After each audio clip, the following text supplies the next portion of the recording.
Good afternoon and good morning, wherever you are in the world. We're very happy having you here in our first webinar of our action group, From Research to Practice and Back Again. The webinar today has a title of How FinTech Regulation Drives Financial Inclusion. And I'm very pleased to have here in this webinar my colleague, Raul Nava, who I will introduce you in a minute. Before that, I would like to provide you with some information about our action group. Our action group, From Research to Practice and Back Again, was funded last year, and Davide Castellani from the University of Bergamo and myself, Max Niño Sarasua, are heading this action group. But we have a variety of funding members, amongst them the University of Bergamo, University of Geneva, ADA, ILO, Microfinance Rating, and also individual members that are joining our action group. So this is also an open invitation for any members of the European Microfinance Platform and other people to join our action group with the activities I'm going to present you now. We have the objective of promoting the learning of microfinance and financial inclusion at the university level. Also, we are interested in identifying research needs of field-level institutions as well as organizations supporting and enabling the development of the sector. We also are looking to identify the resources of data that enable conducting the research. And of course, once we have all this information, we are developing or conducting activities to disseminate and increase the impact of our research by translating the results into practical guidance and solutions. So what we want to do in this action group is really to narrow the gap between academia and practitioners. So we want to produce very practical information that can be used by both sectors. And in that way, we can be helpful and produce useful information for both. Amongst our activities, we're currently working on a mapping. It's a mapping exercise to identify all the institutions and individuals who are working on financial inclusion topics. And that mapping exercise is going to become a tool available for everyone to access and consult the information we are gathering. So you could be able to identify or find programs, courses, and other type of information classified by institutions, classified by regions, or classified by topics that you are interested in. That mapping, we are planning to launch it either in August or September. So please keep your eye on our website to see when we're going to do that. Also, we are ending our survey. And today, we launched on live our survey to members, but also non-members. So please, if you are interested in participating in the survey, I will give you the link in a minute. So this survey will try to get all the research and other interest in financial inclusion, so we can also identify the areas in which our colleagues and financial inclusion actors are interested in. So I will give you the link, so you can you received the email today, but if not, you can have the link, and please fill our survey when you have 5 minutes. Also, the Research Digest, that we are working and almost finalizing our last report. We're expecting to launch a webinar presenting the Research Digest, which we focused on opportunities, challenges, and risks of the COVID-19 pandemic in the value chain of financial inclusion. So we conducted interviews, we did a literature review, and we gather information about how the different actors of the value chain were facing the pandemic and also responding to the opportunities and also challenges. So this will be a very good report, and we hope that can help practitioners and academics in understanding how the different actors dealt with the pandemic. We are expecting to launch this report next month, in September. So also please check our website. We will send you also invitations for our webinar.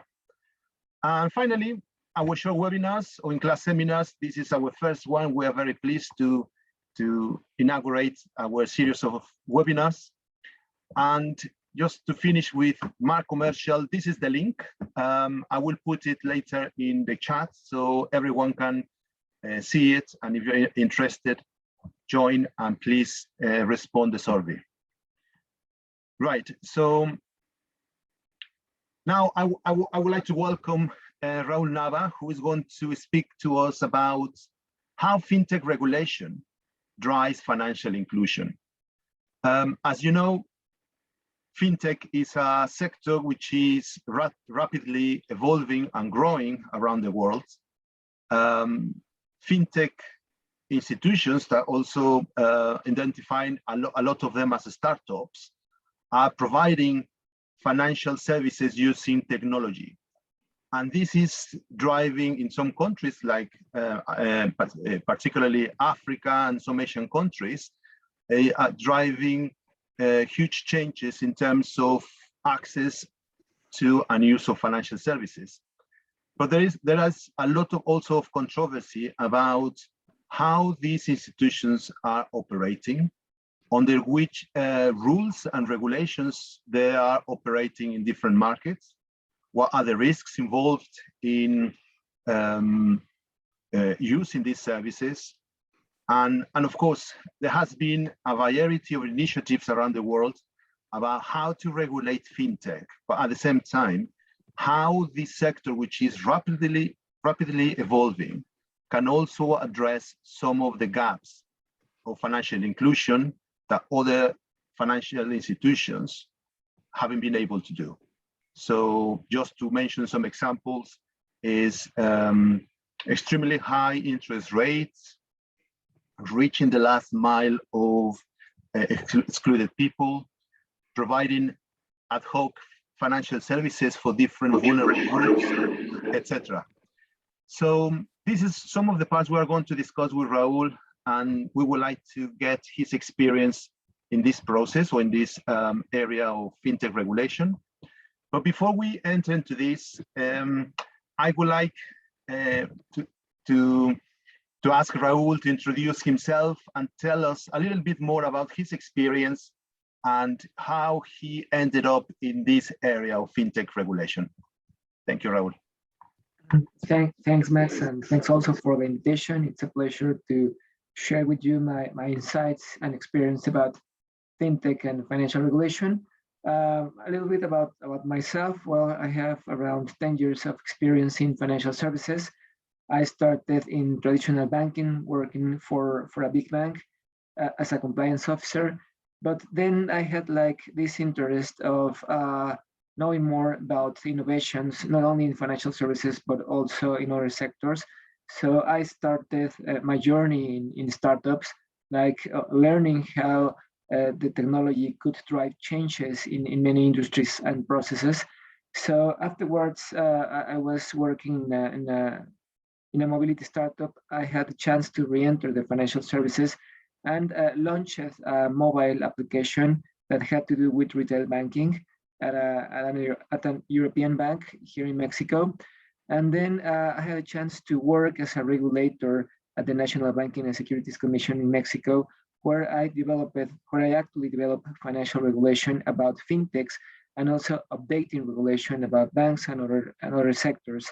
Afterwards, I am now collaborating with DAI in a program that is called Mexico Financial Services, and this project has the objective of increasing the levels of financial inclusion in the country, and also like socializing and promoting the adoption of fintech solutions to the Mexican population in order to in order to have the users know the advantages of having these kind of applications. Thank you, Raul. Well, today we are going to pick up your brains in terms of your experience, not just in Mexico, but globally, about fintech regulation and financial inclusion. But before we start with those more in-depth questions, I think it's fair to talk about what is fintech and why fintech is so important in the financial sector. Exactly. So we can go to the first slide, Max, if you would help me, thank you. So actually, fintech, it's an acronym for financial technology. And there are like a couple of definitions, but the one I like is the definition of Financial Stability Board. The Financial Stability Board is an organism, an international body that monitors and makes recommendations about the global financial system. So what the FSB says is that fintech is technological innovation applied to financial services that might result in new business models, applications, processes, or products associated with a relevant effect on the provision of services. So taking on from this definition, we actually can divide the fintech in two concepts. One, regarding the fintech as a regulated sector that in some countries, for example, in some Asian countries, in LATAM or in Africa, these kind of startups are being regulated, and we will get deeper into this about why do they need to be regulated. So the fintech sector actually has startups or has traditional financial entities like competing to offer these kind of services, and they must comply with several guidelines. But we also have fintech technologies, and these are new technologies that are being implemented in traditional sectors, like, for example, banking. And what these technologies are doing is like improving processes, making them cheaper, faster, more convenient, more automated processes. So when we talk about fintech, we can refer to these kind of two concepts. And we are now going to see the difference about when we are using one concept and when we're using the other concept. So if you can help me please with the next slide, Max. So when we talk about supportive technologies, you might have heard of these ones, like usually in the news now, for example, cloud computing, big data, artificial intelligence, APIs, distributed ledger technology, which is actually blockchain, Internet of Things. So in the end, for example, for the final user, it's usually transparent. We can have, for example, a user that has a smartwatch, and through that smartwatch can log into her bank account and make some transfers and make some movements. And what we have is that on the back side, on the back processing, we have a lot of these technologies like working together and interacting to make the user experience like very transparent, very enjoyable to this user, and very convenient. So actually, any financial entity can make use of these technologies to update their offer to their customers regarding products and services. Actually, it can be said that fintech is not only one technology, but all of them. And you actually need to complement these technologies so that you can have like a solution, a viable solution for a user. Next one, please. And fintech is now being very trendy around the world. For example, if we can think in what would be like the most important cities that are developing fintech now, well, we might have some trouble like making a final decision, because actually some cities are competing across, for example, Asia or Europe or America. So what we have here, instead of like naming the most important cities, we have like the fintech, the top 5 fintech ecosystems. So for example, in Asia, there is a lot of development going on. For example, in India, we have some particular cities in the image, for example, Delhi, Bangalore, Mumbai, which are usually considered as traditional technology hubs, and it's logical that they are also developing some fintech solutions. China is also becoming very relevant. The thing with China, for example, is that it is still opening up to the world. So, for example, if we can think in a couple of fintech companies in China, these companies might be like 3 or 4 times the size of some companies in compared to companies in USA or in Europe, but they are still like playing locally. So as long as these companies are gradually opening up, they will become relevant globally, and of course they will be something to be considered. For example, in Africa, we have several examples as well in the Middle East. It's very interesting what is happening in Africa because, for example, usually when we think about fintech, we can think of a regulated entity as a bank, for example.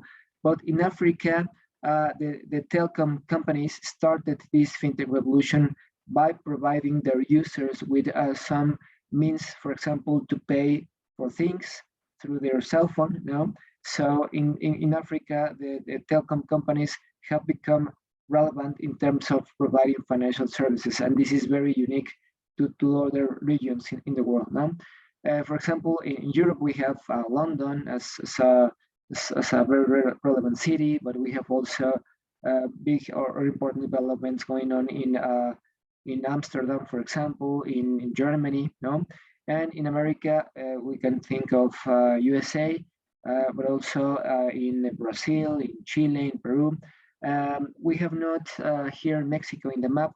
However, since these kind of ratings are elaborated by different organizations, for example, for this image, we can see that the source is Startup Genome. In Mexico, there are very interesting things going on because actually it's been said that it's like the second technological hub in the Latin region. So I wonder why I didn't put Mexico on the map, but actually Mexico is relevant, as we will see in the next slide. So if we try to get a little bit more local, for example, there is a study from Finovista that says that Mexico and Brazil are the top players, are the top fintech players in the region. For example, we have around more than 400 startups in the region. And going now into the next topic that I would like to talk about, we can see now, for example, which are the most relevant fintech segments or fintech businesses that are being developed. For example, the most important one is payments, payments and remittances, which in this region of the world, LATAM, is very important. The remittance business.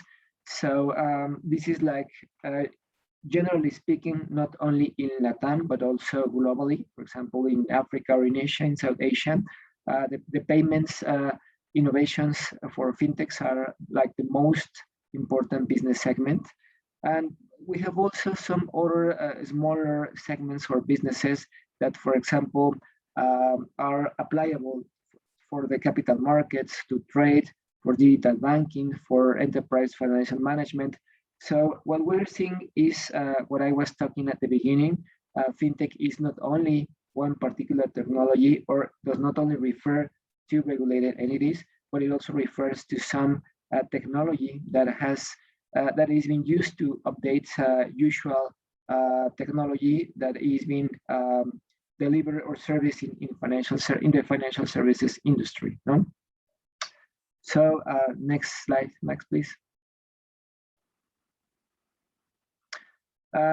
When we try to think in about the main business models in fintechs, this is a report from the IADB and Finovista, and it is made for LATAM, but it can also be replicated for other regions in the world because actually they follow like the same logic. So as we were commenting, the payments and remittance business model is the most important one, accounting for around 25% of the world fintech developments. In a second place, there's the lending solutions. And when we say, for example, lending, we are also referring, for example, to crowdfunding. Now, this fintech business model has become relevant in the last few years because the use of technology allows to engage investors and borrowers, no, so that they can interact and fund, for example, a big loan through several individual investors, no. But also lending has uses, for example, in the traditional industry for mortgages, for car loans, no, for personal loans, no. We have also the enterprise financial management sector, which is this sector is like very wide, no, very diverse. It can be for example, from an onboarding solution to an equity and capital markets solution, to a smart contract solution, to several solutions that have to do with technology. You know, we have talked about personal financial. We have talked about crowdfunding, which accounts for 7.6%. We have also personal financial management. This segment is actually pretty new because the personal financial management actually it's an application that was born as a result of the open banking initiative. No, it basically tells the user how to spend more wisely, no, based on their analysis of their incomes and expenses. No, so these kind of applications make suggestions to the users about how to improve their finances. No? And in the smaller business models, for example, we have wealth management, we have insurance. The insurance business in fintech is growing a lot. In the last years, we have seen, for example, the insurtech industry that has to do with, for example, with parametric insurances, with smart insurances. There are some applications, for example, that if the users download the applications to their mobile phone, and if they have, for example, an incident, let's say thinking a car crash, the user can like use her mobile phone, for example, to connect with the insurance company and then make an evaluation in real time about the damages and about the refunds that the user will get, for example, for that incident. No, and this is in real time. So this is advancing very fast now. The insurtech industry is becoming like one of the top and important player in the finance sector or segment. No? And in the last, we have digital banks, and this has to do with, for example, with the traditional banking industry, that they are also developing fintech solutions. However, they are not like natural born fintechs, so they are actually like implementing new channels, and they are called digital banks. No? So the traditional industry is also like updating about their products and services, but they are not doing that fast. No, so that's the reason why digital banks appear at the last segment or at the last place of this graphic. No, next one, Max, please. So now that we have like this background about fintech, the definition, the business models, and how is fintech evolving in some regions, we're going to talk about now about fintech regulation and why is it important, and why the fintech regulation must not like block or delay innovation in financial services, but to the contrary, how fintech regulation can help to deliver better services to the end users. No, so we move to the next one.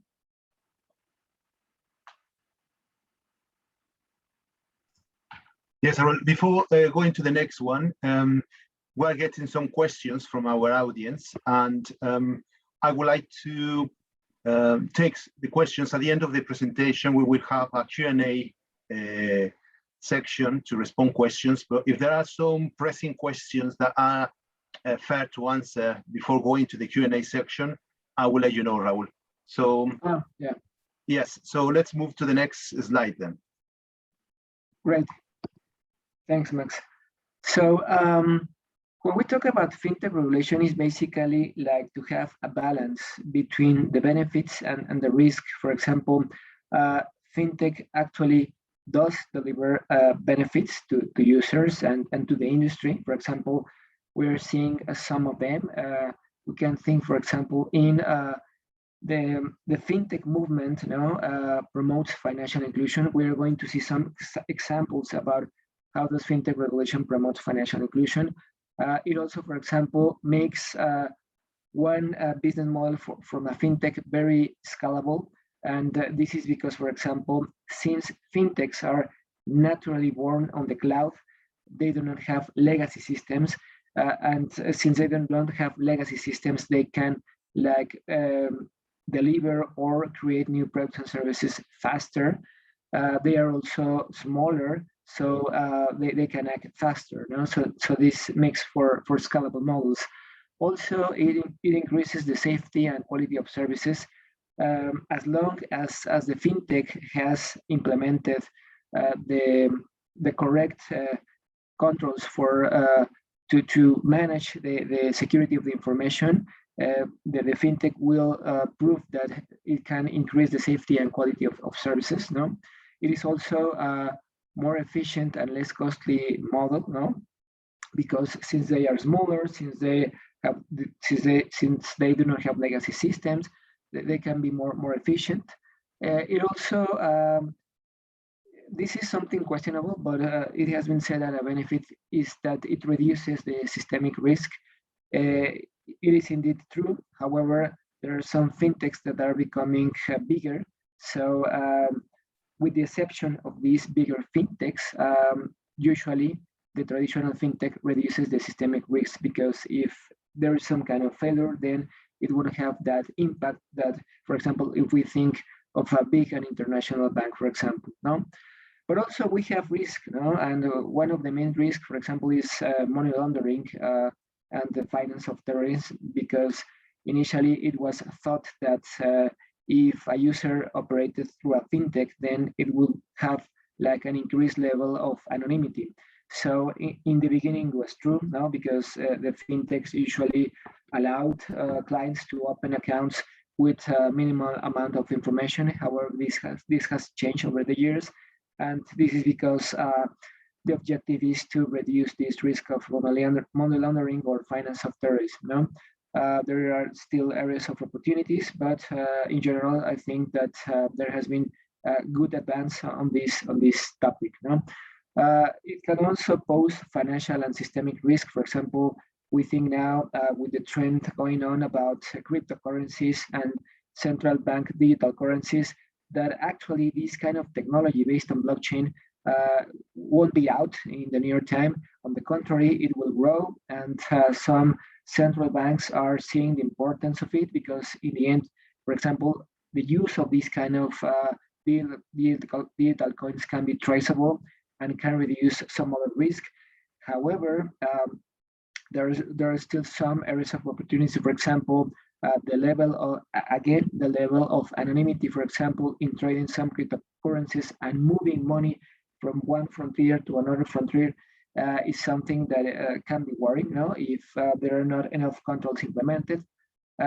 We have also legal uncertainty, and this is because, for example, let's think that a fintech launches a business proposal and then it can serve users and customers, but the next day, maybe the fintech closes down their web page or their application, and the user will be left stranded and thinking, where is my money? So this can cause legal uncertainty and also a lack of consumer protection. So this is one of the most important reasons why there is why the fintech regulation helps to close these gaps.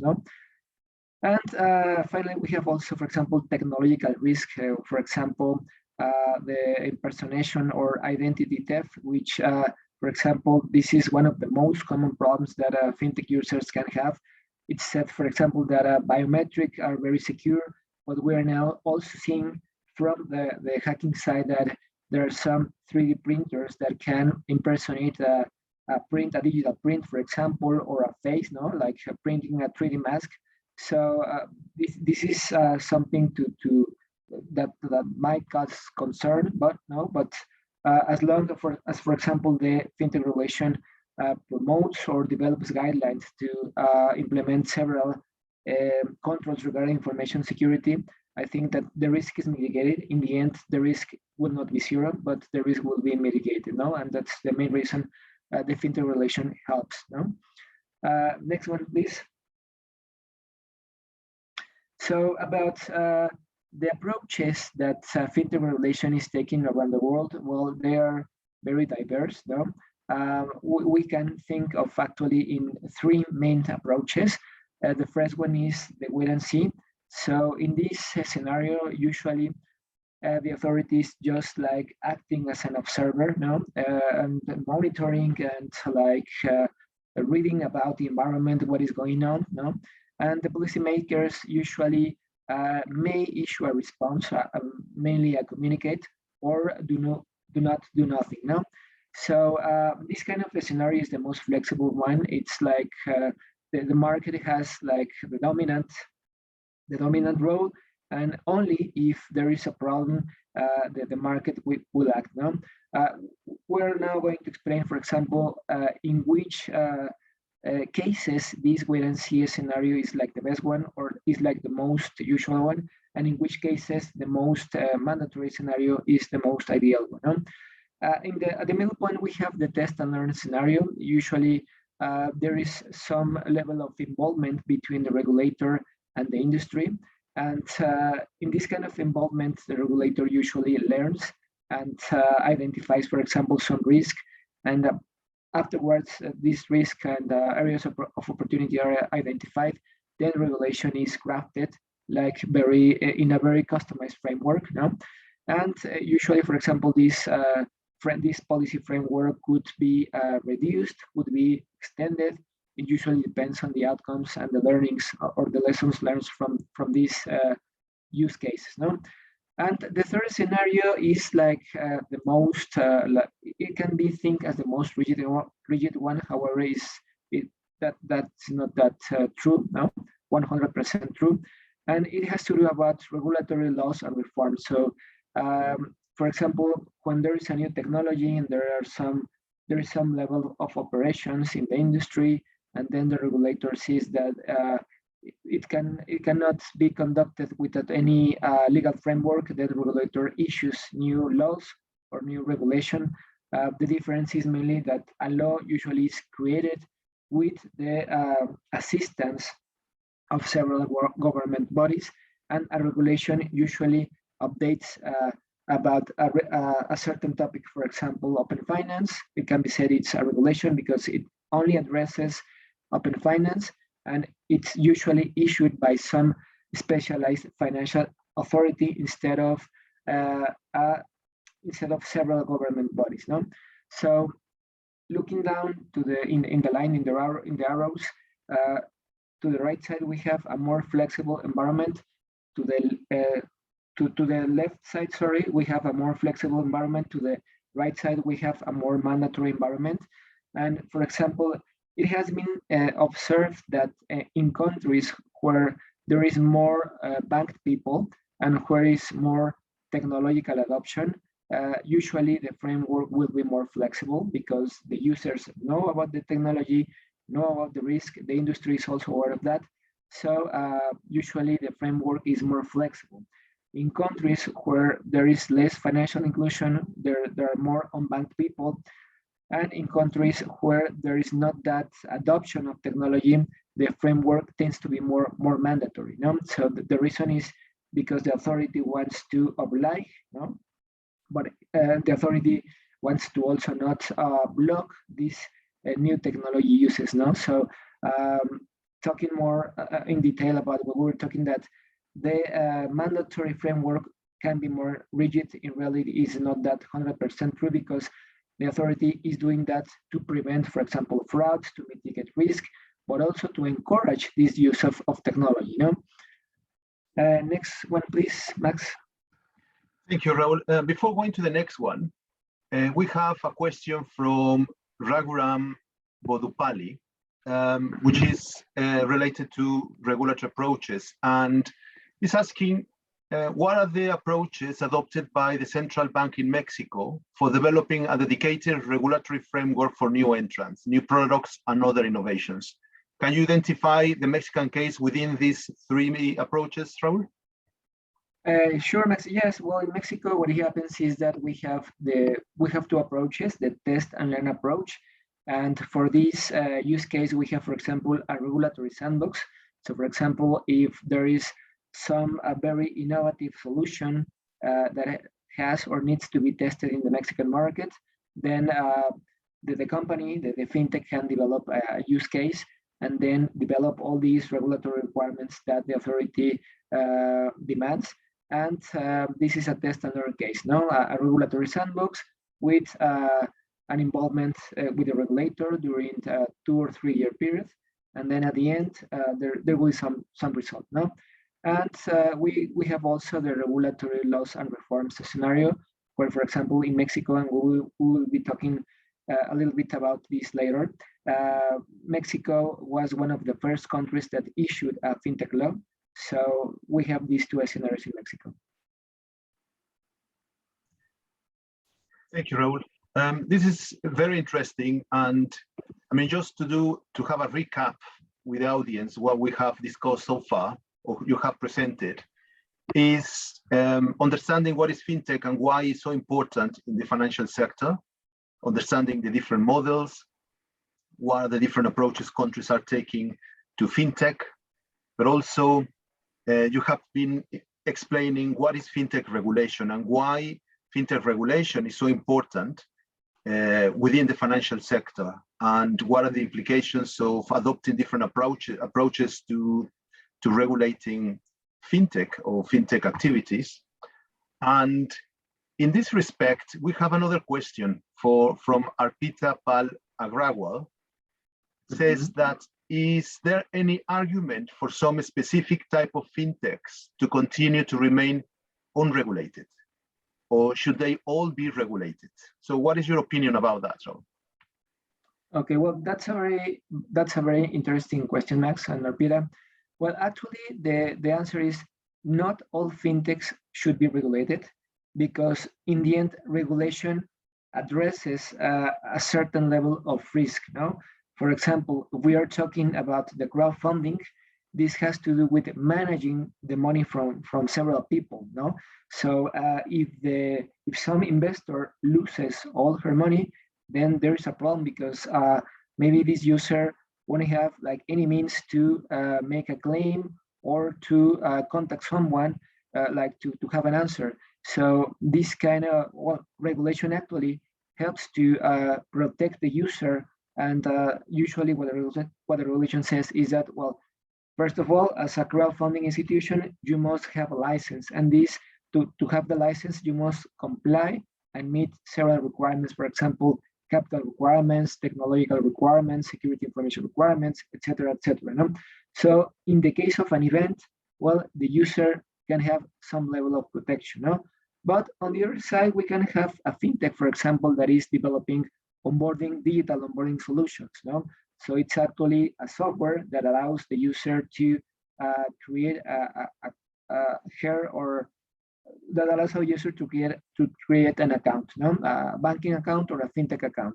So for this kind of technology, this kind of company does not need to have a license, because actually this company is like providing the service to a regulated company. For example, it can be a bank, it can be a crowdfunding company, it can be an e-wallet company.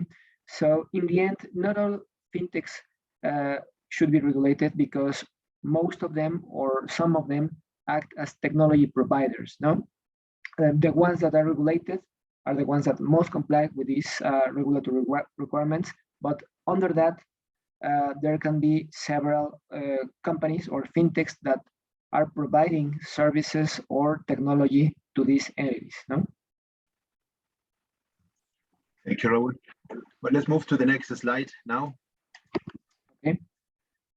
So talking about examples now, like to make this, to clarify more on these scenarios and dimensions of FinTech regulation, For example, in the wait and see, we were saying that this usually is a scenario in highly banked environments or where users have a high level of technology adoption. And in the USA, for example, we are seeing this news about open banking. And what is happening in USA is that, for example, regarding open banking, there is no formal regulation. And the US thinks that it will continue this way because there are, up to now, there are some companies that are providing services, for example, to banks, and they are sharing information and they are interchanging financial data of the users from this fintech company to a bank or to a fintech in order for this company to process this data and then deliver some product or experience to the user. For example, a user can apply for a mortgage, and then if the user gives her or his consent for their data, then this bank will consult the data from these open banking companies, and in the end, the bank will give a result to the user. No? So in this case, we are seeing that there's not a need for a regulation. It is evolving as a industry-driving initiative. No? And this is an example of wait and see. No? On the other case, for example, in this wait and see scenario, we are seeing if you are aware of some news, for example, regarding the trading about small cap companies, no? And in some media, they were called meme stocks, no? For example, stocks that did not have the potential to grow like 200% or 300%. There were some fines that were imposed to some online trading fintechs because it was identified that they did not make this correct know your customer process, no, and that they not communicate to the users the risks. So in the end, these companies were fined because of that. So this is an example of the wait and see. In the end, there was an incident because it caused disruption in the stock market, but the regulator did not do anything else, no, that finding this company, no. The next one, please. So for example, in the test and learn scenario, we've already talked about Mexico, but for example, in Colombia, there is something very interesting going on. The Colombian Finance Authority has just announced a couple of months ago that they were implementing a regulatory sandbox to test and see about new products and services, for example, open finance products, crypto assets, or crypto coin products, no, and other kind of products. So what is happening in Colombia is that, for example, if there is a fintech that would like to test their open finance offering, then it can sign up for this regulatory sandbox, and the authority will provide and will authorize this fintech in order to provide the service to a limited range of users, no? And the idea or the objective is that in the end, after the regulatory sandbox project has been finished, then the regulator will have more information and decide if there will be some additional regulation that they will issue, or if it is enough with just updating the actual or current regulation. And on the other hand, they will have like a more updated fintech system or ecosystem in their country, and the users will be benefited. No? So this is an example of test and learn. And also we'll see later what is Transferencias 3.0. This is an initiative from the Bank of Argentina. And in the case of the Central Bank of Argentina, what I saw is that there were some strong requests from the private initiative, some private companies, and the regulator at the beginning did not do nothing, but then they learned that they were like exposing their Argentinians to some high risk, so they later regulated. And this is like a unique example of first wait and see, and then test and learn. No? And if we go to the next one, please, Max. Yes, Raul.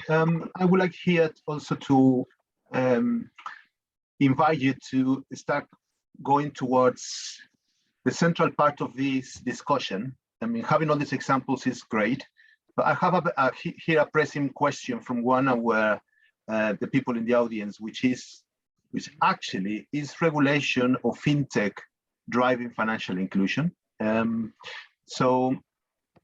I think it's very, very interesting to put this in the context of our next set of questions, because when we talk about fintech regulation, we're talking about very technical topics that you are just mentioning, but how we can connect, or how regulators can connect these developments in fintech to drive financial inclusion. So, and I would like now, Raul, to start this last set of questions to you. And this central one is how fintech regulation can actually drive financial inclusion. And I think with this, we will answer the question of Rick Tiwan, who is asking this very central and critical question. So I don't know if you mind, if we can go straight to the slide of this. I don't know if... Yes, it's like about 2 more slides, Javier. Yeah, we have... Okay, so like, exactly. So the answer to that question about the how, we have some examples here. And I would like to begin with, for example, that before these examples, for example, in Mexico, the regulation did not allow to open remote accounts because it was thought that it was very risky. So before the pandemic, the regulator was actually working on some drafts to issue regulation about remote account opening processes. So with the pandemic, this accelerated the process. And now we have the digital onboarding. So for example, banks and also some other popular financial entities are now allowed to open remote accounts, as well as fintechs. So what the results of this is that now we have more people like using their mobile phones to open like some financial accounts. It can be a bank account, it can be a popular sector financial account, it can be a fintech account, and they are now using it to operate, for example, to make some electronic money transfers, or to pay services. These are like the examples.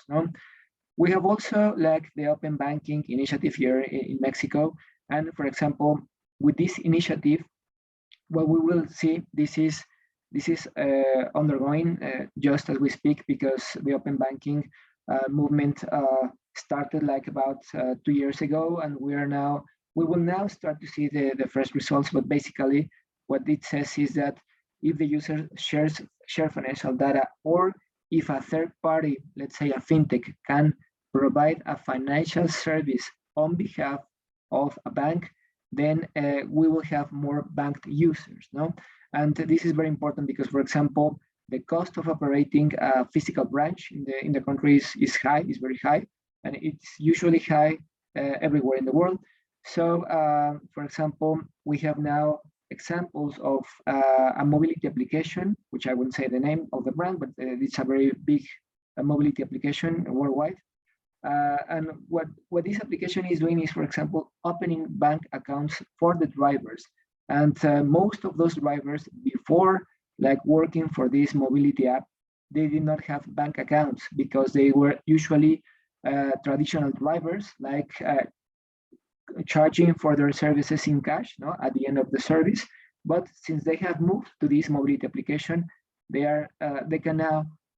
have now to open this bank account so that the platform pays these drivers in an electronic manner.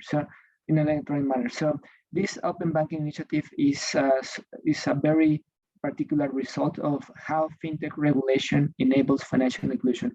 This is in the country. If we move to the next slide, we can see some examples in the Latam region. Now, for example, in Brazil, we have the PIX initiative. The PIX initiative in Brazil is about having an interoperable payment highway, so that you can pay, for example, with debit, with credit, with QR code, with crypto, if you wish. So the Brazilian government worked to issue this regulation about payment infrastructure, and it was like live in the last year, in 2020. So there are some results, and I wanted to put these numbers because in the end, the numbers are what are telling us if there is a success or not about how fintech regulation enables financial inclusion. In the case of PIX, it has been a very huge success. No, for example, as of March of this year, we have 81 million registered users with more than 113 million accounts registered. This means that, for example, a user can have 2 or 3 accounts in the PIX platform. No, we have around 751 participating entities with more than 1 billion transactions since September of last year till March of this year. No, and it has been seen that 68% of the transactions have been made by people between the age 20 to 39 years. So before PIX, there were some payment methods in Brazil that were like very focalized, for example, for workers or for companies. But with PIX, they now have this interoperable highway, and it has also enabled to for the financial inclusion, because, for example, if a young people, and we're seeing that from the 20s, if a young people would like to pay for a concert or would like to pay for an internet service or for Netflix or for any digital service, they can open a bank account with their mobile phone and then use PIX to pay for it. No, so this is a very interesting use case. No, in a very short time, PIX has been very successful. In Argentina, we were talking about Transferencias 3.0. No, we have this example now. In early 2020, banks announced their own wallet, which is called Modo, but then the regulator saw that there was some risk regarding this payment system. So in June of last year, they actually enacted regulation to make an interoperable payment highway, just like PIX in Brazil, but in Argentina it's called Transfer 3.0. No? So there are no still public results about this initiative because the central bank has not communicated any of them, but it will help also to the financial inclusion, because what I was reading about the Argentinian case is that you can, for example, go to a gas station and then use your mobile phone to pay, and there will be a stage that some gas stations will only accept these mobile payments instead of cash. So Argentina wants to do this, no? Maybe like in a more light way, but this is some way that the regulation is helping financial inclusion. No? And in Mexico, we have CODI. CODI is like a digital payment initiative by the central bank. It was launched in 2019. It actually allows the user to pay with QR. And 2 years later, we have like 9.6 million of accounts, and there has been 2.5 million of transactions processed. No? So maybe the numbers are not that impressive as PIX in Brazil. In Mexico, there are also some areas of opportunity, because I would like to be very clear about this. For example, in Argentina or in Brazil, there has been some incentives about using these digital applications. For example, the government maybe charge less taxes for using that, or the private companies might give the user some credit for a first use, for example, or there are some promotions going constantly on. In Mexico, unfortunately, the government has not given any incentives now for the use of CODI, as well as the private companies. No, the use is like more reserved. No, however, this is an initiative that, like I think step by step will help to the financial inclusion. So these are examples of how how fintech regulation can help to financial inclusion. We have a comparative of payment systems, but we have also seen other examples, for example, in the case of digital onboarding or open banking or open finance. No? Raul, I'm just aware of time. We have 6 minutes to finish our webinar, and all this information has been really important and interesting in understanding how fintech regulation can actually drive financial inclusion. I have my last question, and then I would like to tell you another question that we have from our audience. My last question is, what is still needed in fintech regulation to contribute more effectively to financial inclusion. Is there any gaps, any possibilities to improve or develop other regulation, other initiatives that can actually be more effective? Because some of these examples probably are about payments, about services, which are actually important to allow other people to access and use financial services. But in terms of reaching the last mile, reaching people who don't have, access to technology or connectivity, which are essential parts of this, how financial regulation can contribute more effectively to this purpose? And then after that, I will tell you the question from our audience. Thank you. Okay, Max. Well, yes, that's a very interesting question, because I think that it might not come from the regulation side. I mean that, for example, the regulation, it can be flexible enough now, like answering some question about regulatory sandbox. There are possibilities. I mean, the fact that maybe some model or some business proposal is not contained within the current regulation does not mean that it cannot be implemented. There's an option. But I see it more from the educational side, and this is like a gap that we still have. And it's because, for example, there is the technology, there is the regulatory framework, but for example, the adoption for the end user, I think this needs to be worked out. Because, for example, in the case of remittances, it has been seen that even though that the user can send a remittance to their family in the country of benefit, the user would still go and visit, for example, the usual money senders, which charge high commissions. No, instead of using, for example, a digital wallet to process the remittance through blockchain, which is actually a commission around zero or cents, no, the cents of dollar cents. No, so I think it's more from the educational side to achieve this level of adoption from one side. And for example, the case that you were mentioning about people that do not have the technology means or do not have access to technology. In Mexico, there have been some experiments that, for example, there are some promoters, that travel to rural areas, and they educate some communities, and they can also sign up these users from communities using a table, or a laptop or a mobile phone. And then if there is no internet, then the data will flow to internet once the promoter is connected. But in the meantime, there is a link, a human link, that is being like the connector between the community and the fintech. So I will go for those two options, education and human links to deliver the last mile. It's very interesting, because actually I'm going to link your last comment to the question from the audience. Raghuram Bodhu tells us that in India, it's been realized that assessment of loan requirements, developing trust while mobilizing savings for base of pyramid population are best performed by human beings, right? Rather than through credit scoring algorithms or other technologies.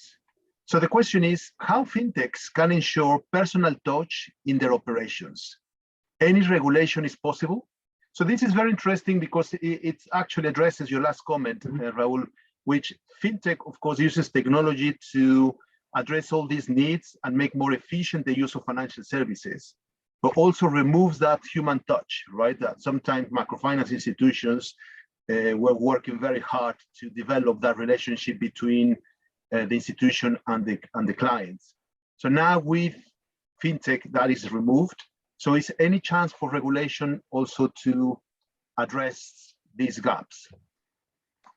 Yes, actually, there are some projects that are under development now, for example, about the ethics of the algorithm that scores or that makes decision. And they have found out that, for example, if the algorithm is trained using a set of data that is, for example, white people or Asian people, the algorithm will have a bias, and this is not good. So there are some regulation projects or regulatory projects that are addressing this kind of ethic decisions in algorithm processing. Maybe we are 1 to 2 years from having like a more formal project or a more formal regulatory framework about this. But yes, from the regulatory side that is happening, and on the human side, I think yes that the examples that I have talked about that have occurred in Mexico, I think it is a reference. I mean, in the end, there is a technology, but if there's no human link, to interact with the final user, then there will be a problem of adoption, or changing this habit that has been prevailing for so long. Thank you very much, Raul. We have reached the end of our webinar. Thank you very much for sharing with us your experience and also these very important and interesting practical examples of how FinTech regulation is driving financial inclusion. I know that maybe some other questions from our audience. Here I'm sharing with them your email. So if anyone would like to be in contact with you, here is your email. And I would like to thank the European Microfinance Platform to allow us to have this space and provide this interesting discussion.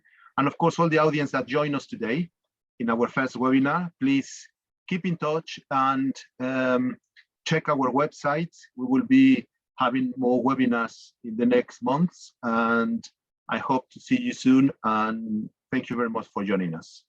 Thank you, Raul. Thank you, Max, and thank you, everyone. It was a pleasure.